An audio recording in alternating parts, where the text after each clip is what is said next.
各位观众朋友，大家好，欢迎收看《南方特搜报》，我是林嘉义。今年的过年期间，高雄旗津受到了疫情的影响，变得十分冷清。为了振兴地方的观光，高雄市政府推出了旗津券，游客只要搭渡轮就可以领到100元的旗津券，每天都限量发放，让鼓山渡轮站总是排着满满人潮。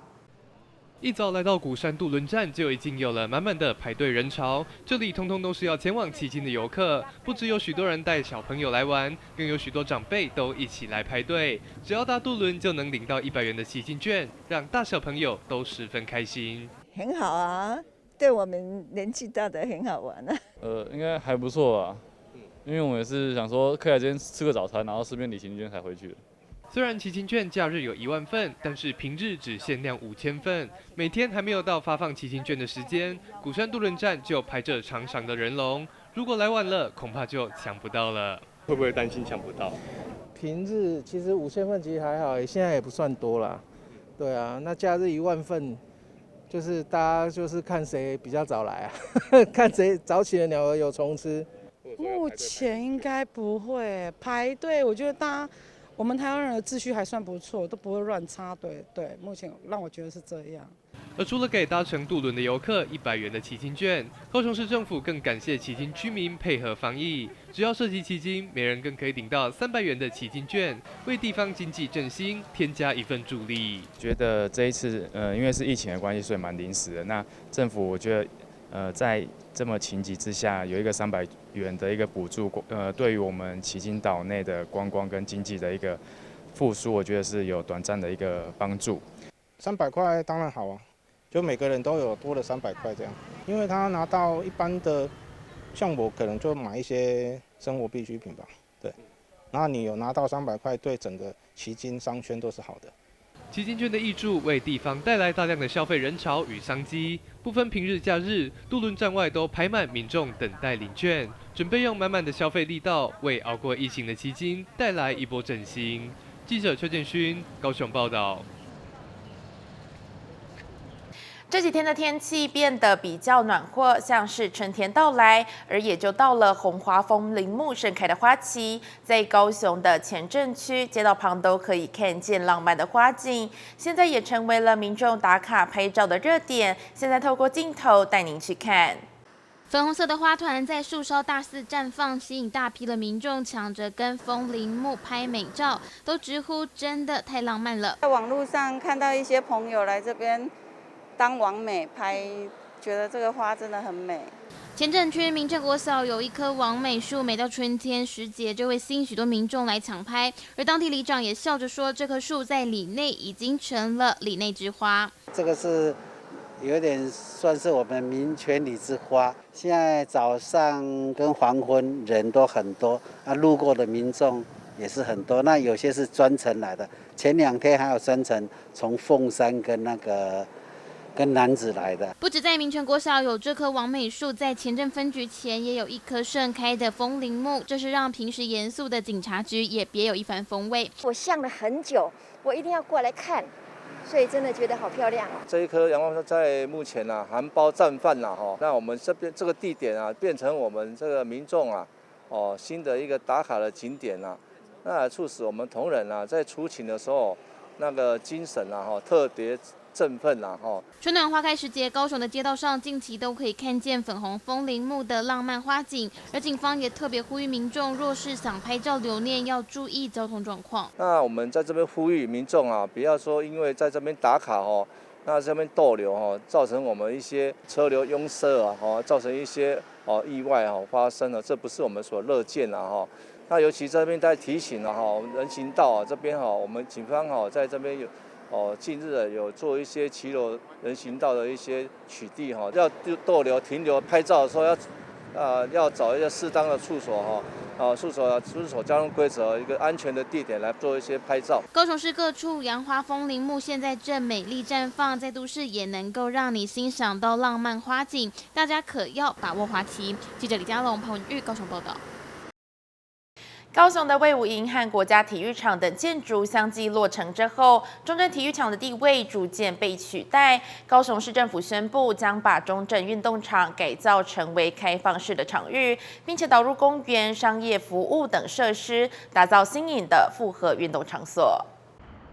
过去曾担任区运会、全运会的赛事用地，而现在随着世运主场馆的启用，中正运动场也不再负担赛事场地责任，成了民众选手的运动场地。市府宣布将把中正运动场改造成开放式场域，预计在113年完工。中正运动场即将华丽转身成为高雄的 Highline。那这个场呢，已经是38年的过程了，它是个很好的一个运动场。但是呢，我们认为应该把它打开。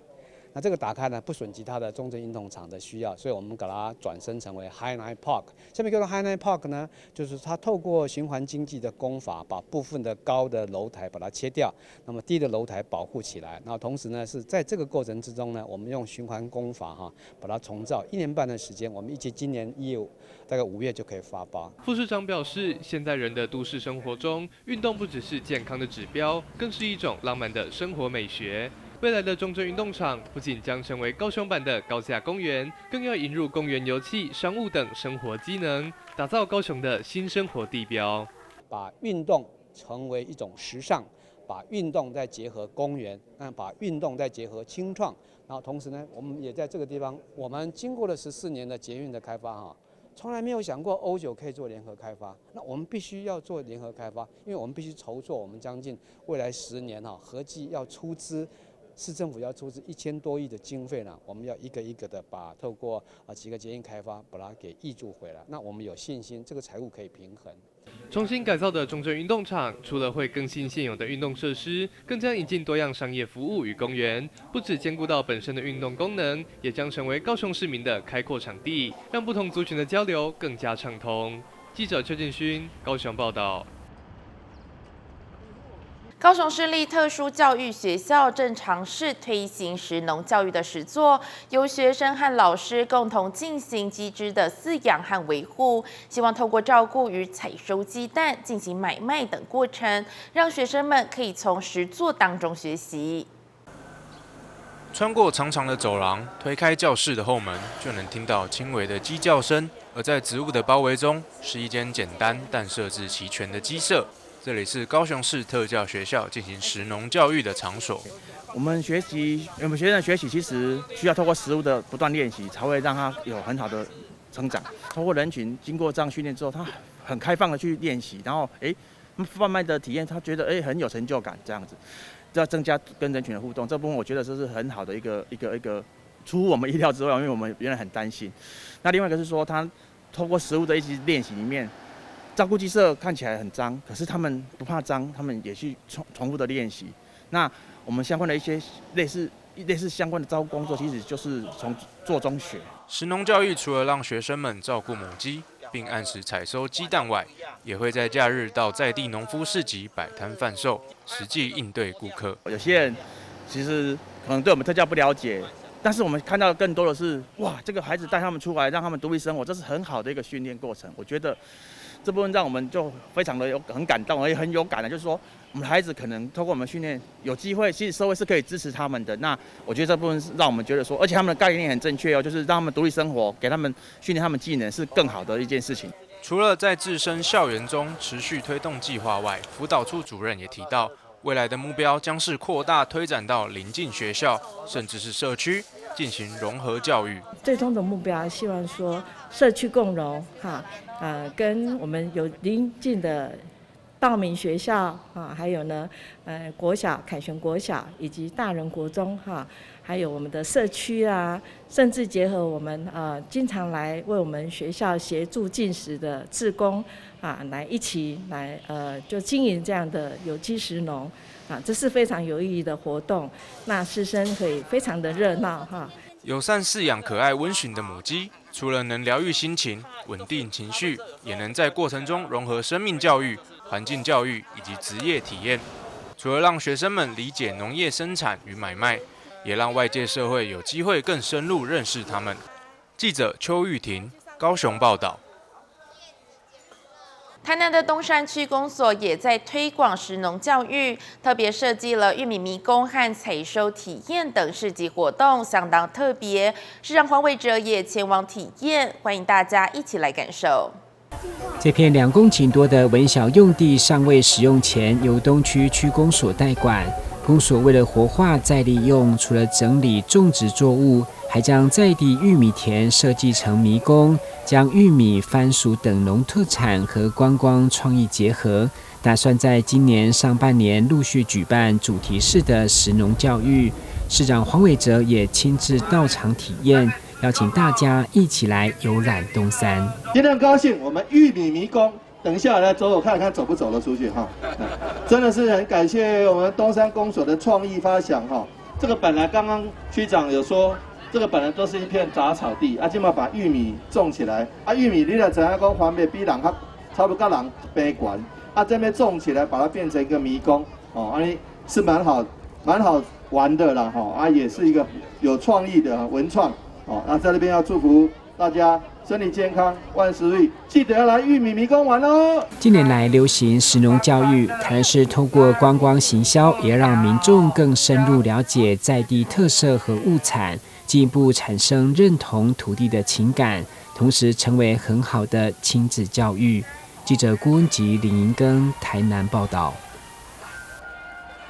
将环保和艺术结合，台南市环保局利用回收纸再制成纸浆，雕塑成为各形各色的纸雕艺术品。经过美学班的巧手所制作出来的成品，观赏效果一点都不输真正的艺术品。透过报道，一起来看看。恐龙、乳牛、花瓶，甚至是花朵，其实这些艺术品的制作原料，全都是以回收的纸张再制而成。经过台南市环保局美学班成员的巧手功夫，各种模样逼真的艺术创作就这样呈现在大家眼前。尤其利用回收物来创作，不但环保，而且还很省钱。我们是去那个回收厂哦，我们平常时我们丢掉的保丽龙，还有一些回收纸，我们把它拿回来再创作。这个它不是玻璃纤维做的哦。以我们这个纸塑作品哦，我如果去请外面的玻璃纤维来做，它大概是10万块的价钱。然后我们这个回收的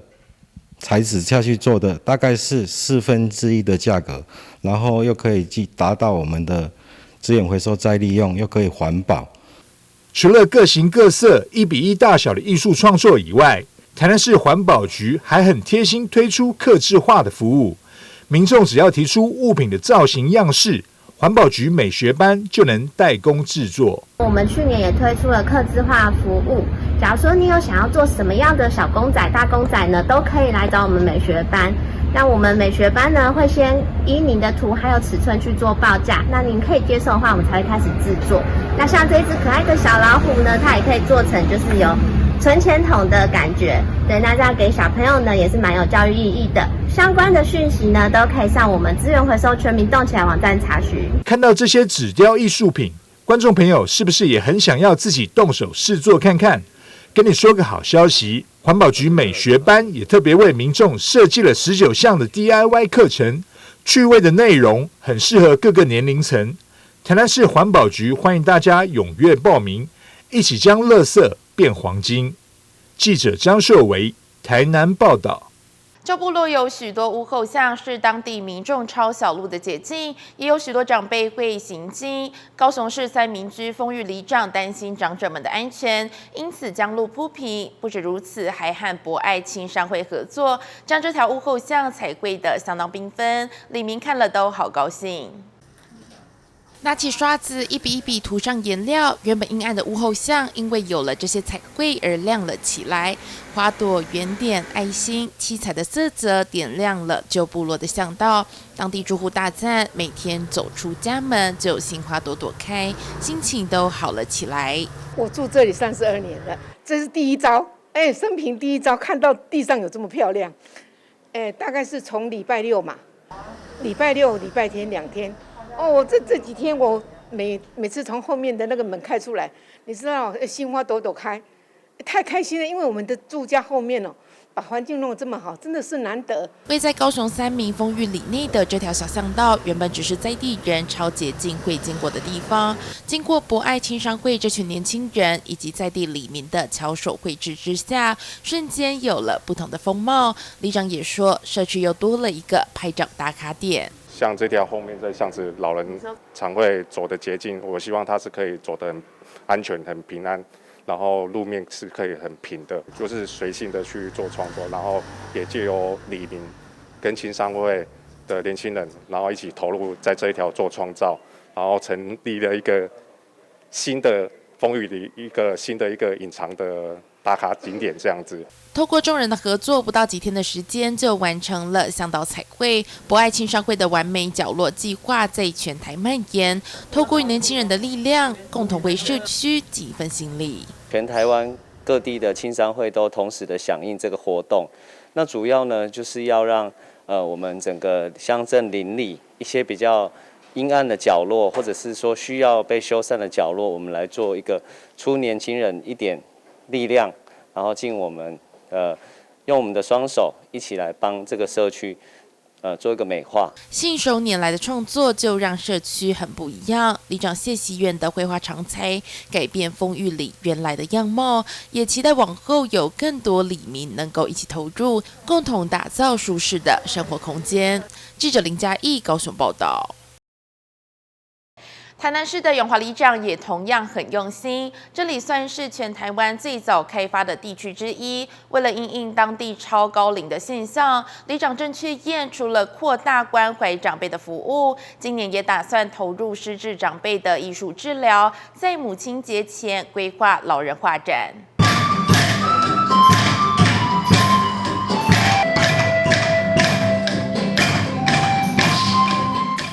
一周一次，永华里邀请里内轻度失智老人来活动中心，还聘请安第斯乐团教他们打击乐，希望透过音乐节奏来刺激感官，提升手眼的协调力。里长郑确燕表示，当中90岁以上就有3位，80岁算年轻，特别是里内透过成大研究叫做超老社区，除了独居老人多，失智长辈的问题更是严重。所以除了音乐，他们也打算在母亲节前规划老人画展等一连串活动，其中就预先收集15位接受半年画图创作训练的失智长辈来投入艺术治疗，要让外界看见他们延缓老化的成效。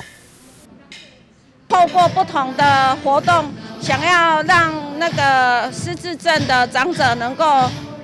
有更进一步的延缓。那发现这个黄云浩老师的行动工作室，他来这边做研究，是根据有轻度失智的长者半年内的研究，每个礼拜一次，2个半小时让他们画画。那从不同触感的材质，铅笔、色铅笔